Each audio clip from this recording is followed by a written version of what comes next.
लिए। और मदीने शरीफ में कभी कभी ऐसे वाक़यात सुनने को मिलते हैं कि ईमान ताज़ा हो जाता है। मैं आपको इसी सफ़र में एक वाक़या हुआ वो सुनाता हूँ, और यकीन करें कि जब से ये वाक़या सुना ना, जिसको कहें कि बंदा उसी ख्याल में गुम रहता है कि क्या बात है मदीने की। थोड़ा सा बैकग्राउंड है इस वाक़े का। एक इस्लामी भाई खुद बताते हैं कि आज से कुछ सालों पहले मैंने दावत इस्लामी के मदनी मरकज़ में 30 दिन का एहतिकाफ़ किया, और मेरे चेहरे पे दाढ़ी भी नहीं थी, और एहतिकाफ़ के बाद आखिरी रात थी गालिबन। तो अमीर अहले सुन्नत ने फरमाया कि जो है वो दाढ़ी शरीफ की नीयत करेगा, अल्लाह उसे इसी साल या जल्दी जल्दी मदीना दिखाए। इस तरह की दुआ दी।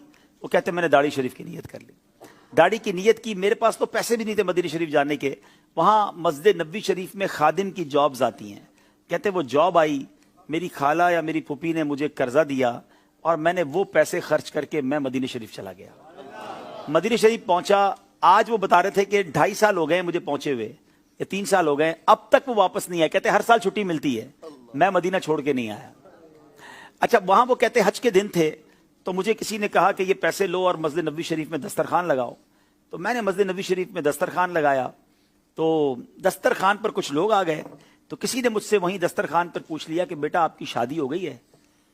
तो वो शख्स कहता है जो कि मस्जिद नबी शरीफ में खिदमत सफाई वगैरह के काम करते हैं, कहते मुझ गरीब को कौन अपनी बेटी देगा। कहते मैं तो ये जुमला कहकर चला गया। एक उसी दस्तरखान पे शख्स ने मेरा फोन नंबर मुझसे ले लिया। दूसरे दिन उनका फोन आया, कहते बेटा जरा बाहर आइए।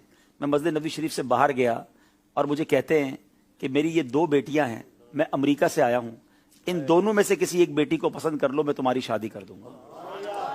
वो मस्जिद नबी शरीफ का खादिम कहता है कि मेरी एक जमात की भी पढ़ाई नहीं है, मैंने आज तक कुछ नहीं पढ़ा है, मैं अनपढ़ हूं और मैं गरीब आदमी हूं, मेरी तनख्वाह 700 रियाल है, मैं आपकी अमेरिका वाली बेटी की कहां से मैं किफालत कर सकूंगा, और आप दोबारा सोच लें। वो कहते नहीं, हमें तुमसे कुछ नहीं चाहिए, हम चाहते हैं कि अपनी बेटी की शादी तुमसे ही करेंगे। अच्छा, वो कितना सच्चा आदमी। उसने अपनी वालदा को पाकिस्तान में गांव में फोन किया, अपनी माँ से कहता है कि माँ मुझे इस तरह एक रिश्ता आया है। वालिद साहब से पहले बात की, तो वालिद साहब ने कहा नहीं बेटा, तुमने ऐसे अमेरिका वालों से रिश्ता नहीं करना, वो तुम्हें अमेरिका ले जाएंगे, तुमने तो मदीना छोड़ना नहीं था। तो कहते नहीं, मैंने मदीना छोड़ के नहीं जाना, लेकिन वो जिद कर रहे हैं। कहा नहीं, कोई जरूरत नहीं है। वो लोग अमेरिका चले गए। अमेरिका से बार बार उससे राब्ता करते रहे कि तुमने क्या सोचा। कहता मेरी वालदा मना करती है। फिर वालदा को फोन किया, तो वालदा कहती बेटा हमने खानदान में तुम्हारा रिश्ता तय किया हुआ है। वो अमेरिका के खानदान वाले कहते हैं कि तुम्हारी वालदा से कहो कि ठीक है, मेरी बेटी से रिश्ता करके मदीने में शादी कर लो, मैं आपको ये इजाजत देती हूं कि आप अपनी माँ की ख्वाहिश पर पाकिस्तान में भी शादी कर लेना। और ऐसा ही हुआ मेरे प्यारे इस्लामी भाई। मैं अभी पिछले दिनों मदीने शरीफ में उस इस्लामी भाई से मिलकर आया हूं कि पिछले 1-1.5 महीने पहले उनकी शादी हुई है। अमेरिका में पैदा होने वाली एक ऐसी, वो अच्छा मजे की बात, जिस इस्लामी बहन से उनकी शादी वो भी अत्तारिया हैं। ये इस्लामी भाई भी अमीर अहले सुन्नत के मुरीद हैं। कैसी वालिदैन की तरबियत है कि जिन्होंने एक मस्जिद नबवी शरीफ के खादिम से उनकी शादी करवाई। अच्छा, ये शादी हो गई, हम सब सुनकर आ गए। मैं जब घर आया तो मैं सोचने लगा कि ये 2 साल तक एक ही इस्लामी भाई पर क्यों ये लोग कोशिश करते रहे। हो ना हो इनको कोई इशारा मिला है, कोई ख्वाब में बशारत मिली है, और ये वो जो जुमला था ना, जो उस बंदे ने मस्जिद नबवी शरीफ में कहा था कि मुझ गरीब से अब कौन शादी करेगा, तो गोया ये रिश्ता नबी पाक ने ही करवाया है।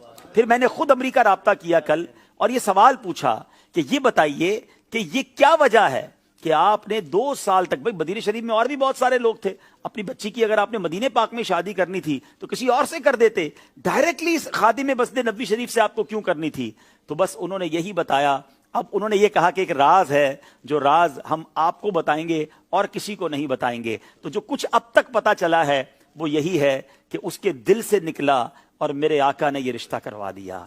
और मुझे तो यकीन करें, ये वाकया सुनने के बाद वो वाकया याद आ गया कि किताबों में पढ़ते थे कि एक साहबी रसूल थे, और नबी पाक से जब उन्होंने कहा कि हुजूर मेरा रंग सियाह है, मुझसे कौन शादी करेगा, तो नबी पाक ने फरमाया था कि फला रईस जो थे, एक अमीर थे, एक नवाब साहब, यानी यूं कहीं उस जमाने के अमीर आदमी थे, और उनकी बेटी बड़ी हसीन थी, कि जाओ वहां जाकर उनसे कहो कि नबी पाक ने रिश्ता भेजा है। जब वहां गए तो उस अमीर शख्स ने कहा कि तुम्हारा रंग देखो, तुम्हारी हैसियत देखो, मैं अपनी इतनी खूबसूरत लड़की से तुम्हारा रिश्ता कैसे कर दूं। तो जब वो शख्स वापस जाने लगे तो अंदर से बेटी ने जवाब दिया था, वालिद साहब ये ना देखो बंदा कैसा है, ये देखो किसने भेजा है। آقا نے بھیجا ہے, اس حسین و جمیل دوشیزہ نے اسی صحابی رسول سے نکاح کیا اور ان کی شادی ہو گئی. تو یہ واقعات کتابوں میں تو پڑھے تھے, مگر آج بھی ایسے واقعات رونما ہوتے ہیں. آج بھی مسجد نبوی شریف میں مدینے جا کر دل سے کوئی بات نکلتی ہے, میرے آقا اسے کیسا نوازتے ہیں. پھر ہم کیوں نہ کہیں کہ لب واہ ہیں, آنکھیں بند ہیں, پھیلی ہیں جھولیاں, کتنے مزے کی بھیک تیرے پاک در کی ہے. تو آج بھی ایسے ایسے واقعات ہوتے ہیں جو ایمان کو تازہ کر دیتے ہیں کہ اتنی محبت بھی ہے لوگوں کو مدینے سے. آج لوگ پیسے والا ڈھونڈتے ہیں, خوبصورت ڈھونڈتے ہیں, ڈگری ہولڈر ڈھونڈتے ہیں, مگر اس خاندان نے اگر ڈھونڈا تو شہر مدینہ ڈھونڈا, مسجد نبوی کا خادم ڈھونڈا, اور نبی پاک علیہ الصلوۃ والسلام کے روضے کا گویا ایک خادم ڈھونڈا اور اسے اپنی بیٹی جو ہے وہ دے دی. تو سبحان اللہ, یہ ہے مدینے کی باتیں اور عشق جو نصیب والوں کو ملتا ہے. اللہ اس جوڑے کو سلامت رکھے, ان کو خوشیاں عطا فرمائے. یہ ایک ایسا واقعہ تھا, میں نے خود ایکسپیرینس کیا, میں خود ان سے مل کر آیا ہوں. اللہ کریم, میں تو ان سے کہا کہ آپ ہمارے لیے دعا کریں, کیسی آپ کو جو ہے یہ برکت ملی ہے. اللہ آپ کے صدقے ہمیں بھی مدینے پاک سے سچی محبت عطا فرمائے. صلو علی الحبیب صلی اللہ تعالی علی محمد. تو اب یہ سیکھنے کو پتہ ہے کیا ملا؟ فریاد امتی جو کرے حال زار. آپ پریشان ہیں, آپ مصیبت میں ہیں, آپ قرضے میں ہیں, آپ نے مدینے جانا ہے, آپ کو روزگار کا پرابلم ہے, جو مسئلہ ہے, فریاد امتی جو کرے حال زار میں. ممکن نہیں کہ خیر بشر کو خبر نہ ہو, واللہ وہ سن لیں گے, فریاد کو پہنچیں گے. اتنا بھی تو ہو کوئی جو آہ کرے دل سے. اپنے